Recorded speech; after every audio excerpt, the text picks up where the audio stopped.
नमस्कार। आज की वीडियो में आपका स्वागत है।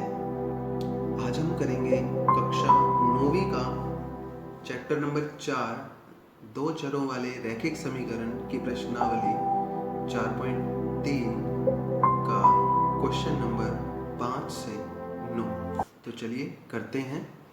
ये क्वेश्चंस हैं आलेखों के ऊपर आधारित, यानी कोई भी दी हुई समीकरण होगी उसका आलेख खींचना है या फिर हमें किसी आलेख को बताना है कि ये दी हुई समीकरण का आलेख है या नहीं। तो चलिए क्वेश्चन नंबर 5 है जैसे कि निम्नलिखित आलेखों में से प्रत्येक आलेख के लिए दिए गए विकल्पों से सही समीकरण का चयन कीजिए। आकृति ए के लिए, ये पहली आकृति है, इसको आकृति ए नाम दिया गया है। वो कह रहे इसके लिए हमें बताना है कि नीचे जो 4 ऑप्शन थे उन चारों ऑप्शन में से कौन सा विकल्प सही है। पहली समीकरण है y बराबर x। देखिए समीकरण कौन सी इसका विकल्प होगा, जिसके ऑप्शंस यानी जिसके बिंदु जिस आलेख के उस समीकरण को सेटिस्फाई करें, यानी वो रखने पर लेफ्ट हैंड साइड बराबर राइट हैंड साइड आ जाए, तो हम कह सकते हैं कि वो जो समीकरण है इन चारों में से वो इस आलेख का विकल्प है। तो चलिए पहला है y बराबर x, हम रखते हैं y बराबर x रखा हमने। तो देखिए बिंदु था -1 1 0 0 और 1 -1। तो पहले हमने बिंदु रखा -1 1। तो देखिए हमने -1 1 रखा, इसका मतलब क्या है कि x का -1 है और y का 1 है। तो हमने ये बिंदु रख दिया।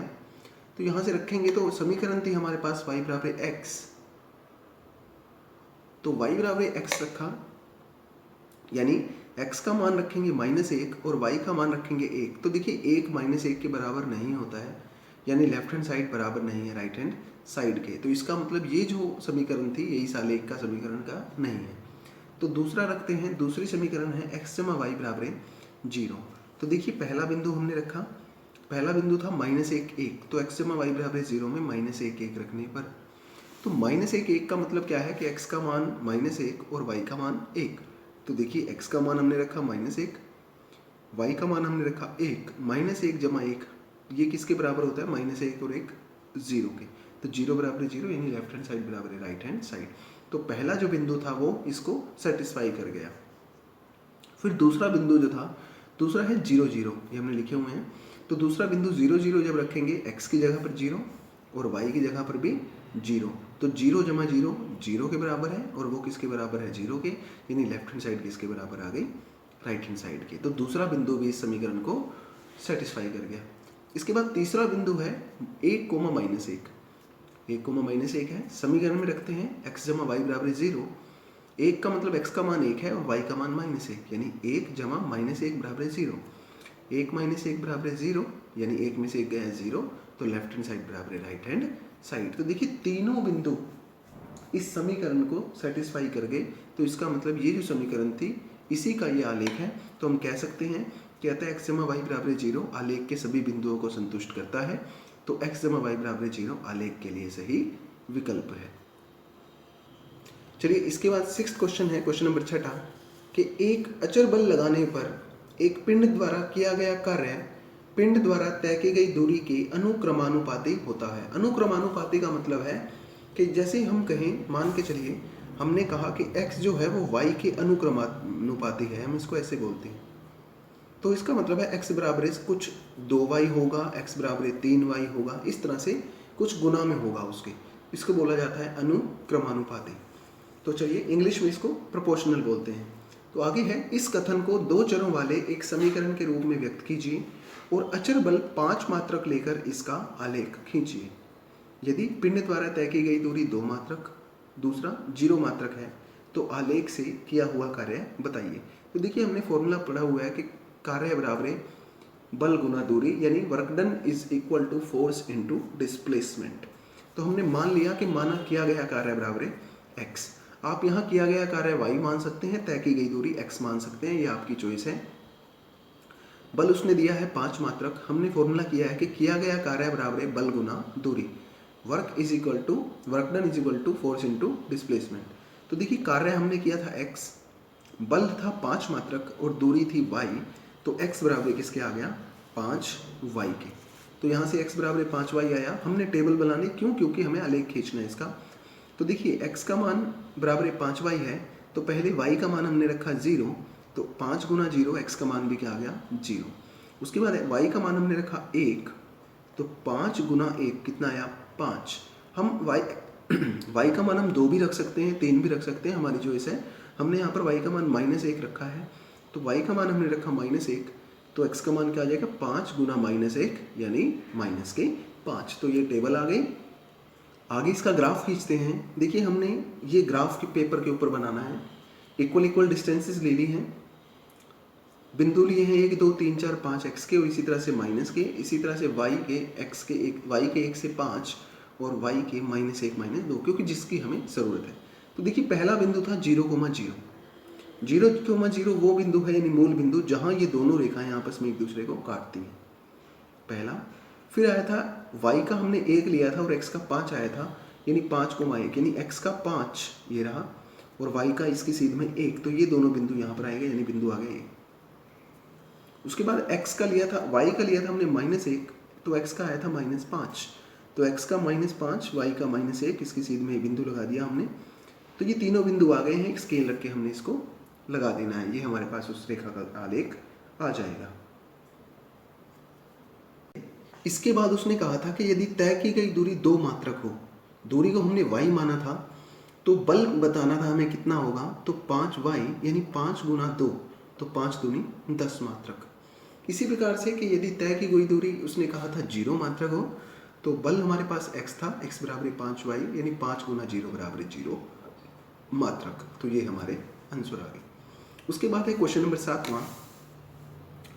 एक विद्यालय की 9वीं कक्षा की छात्राएं यामिनी व फातिमा ने मिलकर भूकंप पीड़ितों की सहायता के लिए प्रधानमंत्री राहत कोष में 100 रुपये अंशदान दिया। एक रैखिक समीकरण लिखिए जो इन आंकड़ों को संतुष्ट करती हो। आप उनका अंशदान x व y मान सकते हैं। इस समीकरण का आलेख खींचिए। तो देखिए क्या कहा है क्वेश्चन में कहा कि 2 छात्राएं हैं, यामिनी और फातिमा, जिन्होंने भूकंप पीड़ितों के लिए प्रधानमंत्री राहत कोष में 100 रुपये अंशदान दिया, यानी दोनों ने मिलाकर। हमें क्या करना है कि इसका एक आलेख खींचना है, पहले एक समीकरण बनाना है, फिर एक आलेख खींचना है। तो देखिए दोनों ने करा है, तो हम दोनों के हम अंशदान मान लेते हैं कि किसने कितना किया। हमने मान लिया कि माना यामिनी का अंशदान जो था वो कितना था, x रुपये, और फातिमा का अंशदान कितना था, y रुपये। आप रुपये लिख सकते हैं यहाँ पे। प्रश्नानुसार उसने कहा कि दोनों ने किया 100 रुपये का अंशदान, यानी दोनों को मिला के। तो देखिए x यामिनी का था, y फातिमा का था, तो दोनों को मिला दे, यानी x जमा y बराबर है 100, या फिर x प्लस का था उधर जाके माइनस का, तो y का मान कितना आ जाएगा 100 माइनस x। ये हमारे पास समीकरण आ गई। हम इसकी टेबल बना सकते हैं। तो टेबल देखिए बनाएंगे। पहले x का मान रखते हैं 0। जब हमने x का मान देखिए 0 रखा, तो y का मान कितना है 100 माइनस 0 यानी 100। फिर हम यहाँ पर y का मान भी 0 रख सकते हैं, या फिर आप इन मानों को बदल सकते हैं कि कोई और मान रख लें। जैसे हमने x का मान रखा 40। देखिए x का मान जब 40 रखा तो 100 में से 40 गया 60, यानी y का मान कितना आया 60। फिर x का मान हमने रखा 80, तो 100 में से 80 गया 20, हमारे पास कितना आ गया 20। तो ये 3 बिंदु आ गए हैं। हम इससे एक एक्स्ट्रा और लिख सकते हैं कि हम यहाँ पर x का मान y का मान 100 मान सकते हैं, तो x का मान 0 आ जाएगा, या x का मान 100 मान ले तो y का मान 0। तो चलिए इन तीनों बिंदु से हम एक आलेख खींचते हैं। देखिए हमने उसी प्रकार से एक y अक्ष और एक x अक्ष ग्राफ पेपर के ऊपर इसे बनाना है। बराबर बराबर दूरियों पर हमने मार्क कर लिया 20, 40, 60, 80, 100, 120, इसी प्रकार से ऊपर। पहला बिंदु है x का 0, y का 100। देखिए जब x का 0 होगा तो वो जो बिंदु है वो y अक्ष पे होगा। x का 0 क्योंकि कहाँ होता है, ओरिजिन पे O पर। तो ये यहाँ पर इसकी सीध में y का 100 देखें तो ये बिंदु आया, यानी x का 0 था, y का 100, तो 0,100। फिर x का 40, y का 60। x का 40 देखिए ये था बिंदु, इसकी सीध में ऊपर y का 60 देखना कहाँ आएगा, यहाँ पर। तो इस प्रकार से ये बिंदु आ गया, ये बिंदु आ गया 40,60। अगला है x का 80, y का 20। देखिए x का 80 इस अक्ष पे ये आ गया, इसकी सीध में y का 20 देखना है, तो ये y का 20 था, इस तरह से ये बिंदु आ गया 80,20। इन तीनों बिंदुओं को एक स्केल की सहायता से हम सीधी रेखा में खींच देंगे, मिला देंगे, तो ये आ जाएगा उस रैखिक समीकरण का आलेख। चलिए करते हैं अपना क्वेश्चन नंबर 8। 8वां क्वेश्चन है, अमेरिका व कनाडा जैसे देशों में तापमान फ़ारेनहाइट में मापा जाता है, जबकि भारत जैसे देशों में तापमान सेल्सियस में मापा जाता है। जैसे यहाँ फ़ारेनहाइट को सेल्सियस में रूपांतरित करने वाला एक रैखिक समीकरण दिया गया है। देखिए F का मान क्या है, 9/5C जमा 32। तो यहाँ से देखिए पहला क्वेश्चन का है, सेल्सियस को x अक्ष और फ़ारेनहाइट को y अक्ष मानकर ऊपर दिए रैखिक समीकरण का आलेख खींचिए। दूसरा का है, यदि तापमान 30 डिग्री सेल्सियस है तो फ़ारेनहाइट में तापमान क्या होगा। तीसरा का है, यदि तापमान 95 डिग्री फ़ारेनहाइट है यानी फ़ारेनहाइट में है तो सेल्सियस में तापमान क्या होगा। चौथा का है, यदि तापमान 0 डिग्री सेल्सियस है तो तापमान सेल्सियस फ़ारेनहाइट में क्या होगा। यदि तापमान 0 डिग्री फ़ारेनहाइट है तो सेल्सियस में तापमान क्या होगा। और पांचवा कहा है, क्या ऐसा भी कोई तापमान है जो फ़ारेनहाइट व सेल्सियस दोनों के लिए संख्यात्मक समान है, यदि हाँ तो उसे ज्ञात कीजिए। तो चलिए करते हैं। सबसे पहला उसने कहा है आलेख खींचना है, तो हम आलेख खींचेंगे। सबसे पहले ये देखिए F था 9/5C जमा 32। हमने यहाँ से F का मान दिया था, हमने C का मान भी निकाल लिया साथ ही साथ। देखिए 32 प्लस का था, इधर आके माइनस का 9/5C, 9/5 इधर गुना में है, इधर जाके भाग में, यानी 5/9 इंटू F माइनस 32 बराबर है C, यानी C का मान आ गया। तो देखिए C का मान भी आ गया और F का मान भी आ गया। यहाँ से दोनों मान आ चुके हैं। अब हम क्या करेंगे, टेबल बनाएंगे। हमने पहले क्या किया, C का मान 0 रखा। देखिए यहाँ पे C का मान 0 रखा तो ये सारा 0, F का मान आ गया 0 जमा 32 यानी 32। उसके बाद हमने F का मान 0 रखा। आप F का मान यहाँ भी 0 रख सकते हैं, चाहे F का मान यहाँ भी 0 रखें, बात एक ही है। जब आप 0 रखेंगे तो देखिए 5/9 गुना जाएगा माइनस के 32, क्योंकि वो 0 आ गया। तो 32 को 5 से करेंगे कितना आएगा, 160, यानी ये आ गया माइनस के 160/9, और ये F क्या था, 0। उसके बाद हमने देखिए C का मान हमने रखा 10, 5, क्योंकि नीचे भाग में 5 है तो हम 5 के गुना में रखें, इसके तो ज़्यादा बेटर रहेगा। हमने 10 रखा तो ये क्या आया, देखिए 9/5 गुना 10 जमा 32। तो काटेंगे 5 दूनी 10, 9 दूनी 18 और 32, ये आ जाएगा 50। इसी प्रकार से हमने रखा 20 C का मान, तो C को 5 को 20 से करेंगे 4, 9 चौका 36 और 32 68। तो ये बिंदु आ गए हैं। इसके बाद हमें इसका ग्राफ बनाना है, आलेख खींचना है। तो चलिए, क्योंकि बिंदु देखिए ज़्यादा 68 है यहाँ पर, तो हमने 20-20 का गैप ले लिया है। आप 10-10 का भी ले सकते हैं। और एक सीधी रेखा, एक बड़ी रेखा, x अक्ष को हमने C माना है और y अक्ष को हमने F माना है। तो पहला बिंदु है 0 और 32, x का मान 0, y का मान 32। देखिए 20 और 40 के बिल्कुल बीच में। फिर x का मान माइनस के 160/9, ये माइनस के 160/9 यानी 9 एकम 9, 9 सते 63, 17 के करीब करीब आएगा, 17 पॉइंट समथिंग। तो 20 से थोड़ा माइनस के 20 से थोड़ा कम है, तो ये आ जाएगा यहाँ पर। उसके बाद x का 10, y का 50। देखिए 10 यहाँ पर बीच में और इसकी सीध में 50 लेना है, तो ये बिंदु हमारा आ जाएगा। इसी तरह से x का 20, y का 68, तो x का 20, y का 68, ये बिंदु आ गए हैं। हमने इसकी बिल्कुल सीध में ये रेखाएं लगा ली हैं। उसके बाद जो दूसरा क्वेश्चन था, देखिए दूसरा क्वेश्चन था कि यदि तापमान 30 डिग्री सेल्सियस है तो फ़ारेनहाइट में तापमान क्या होगा। तो चलिए हमने C का मान 30 रखा इस वाले बिंदु में, तो F बराबर है, क्योंकि फ़ारेनहाइट निकालना है तो हम ये रखेंगे या यूज़ कर लेंगे, सेल्सियस में निकालना है तो ये यूज़ कर लेंगे। तो 9/5 C का मान 30 जमा 32, 5 के 30, 6 में 54 और 32, 86 डिग्री फ़ारेनहाइट। दूसरा कहा, यदि तापमान 95 डिग्री फ़ारेनहाइट है तो सेल्सियस में तापमान क्या होगा। तो ये देखिए F95 यानी 95, ये फॉर्मूला था। तो यहाँ से फॉर्मूला जब रखेंगे 5/9 गुना 95 माइनस 32, 95 में से 32 गए 63, 9 सत्ते 63, 7 35 डिग्री सेल्सियस। तो सेल्सियस में तापमान आ गया 35 डिग्री सेल्सियस। चौथा का, यदि तापमान 0 डिग्री सेल्सियस है तो फ़ारेनहाइट में क्या होगा।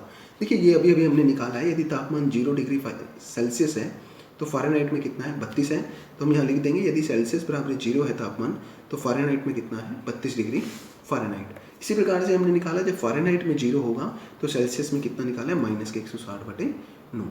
उसके बाद देखिए जो लास्ट पार्ट है इसका, ये थोड़ा सा ध्यान से करने वाला है कि क्या ऐसा भी कोई तापमान है जो फ़ारेनहाइट व सेल्सियस दोनों के लिए संख्यात्मक रूप से समान है, यदि हाँ तो उसे ज्ञात कीजिए। देखिए इसके लिए मैं आपको एक रफ काम करता हूँ, मतलब बताता हूँ कैसे। हमने f और c का मान दोनों का एक रख लेना है, a रख लो, x रख लो, जो भी रख सकते हैं। यहाँ से देखिए क्या आएगा, a बराबर 9/5 a जमा 32। तो देखिए यहाँ से a को एक तरफ ले लेते हैं, a माइनस 9/5 a बराबर 32 के जाएगा 5a माइनस 9a/5 बराबर 32। 5 में से 9 गया, 4a/5 बराबर 32 के 5 उधर गुना में, यानी माइनस के 4a बराबर 32 पंजे 160, या फिर a का मान आ जाएगा 160/-4 यानी माइनस के 40। इसका कहने का मतलब है कि f भी -40 और c भी -40। तो इसी प्रकार से इसको ग्राफ से भी देख सकते हैं हम। आप ऐसे नहीं करना चाहें यदि तो ग्राफ से देखिए, हमने इस ग्राफ में देखना है कि हम सारे बिंदु देखें। यदि यहाँ -20 है लेकिन -20 के ऊपर -20 नहीं आएगा, लेकिन -40 और -40 एक ही सीध में है, यानी x का भी -40 है और y का भी -40। तो ये हमारा आ गया ग्राफ। तो ये हमारी थी प्रश्नावली 4.3। आशा है आप लोगों को समझ में आई होगी। धन्यवाद।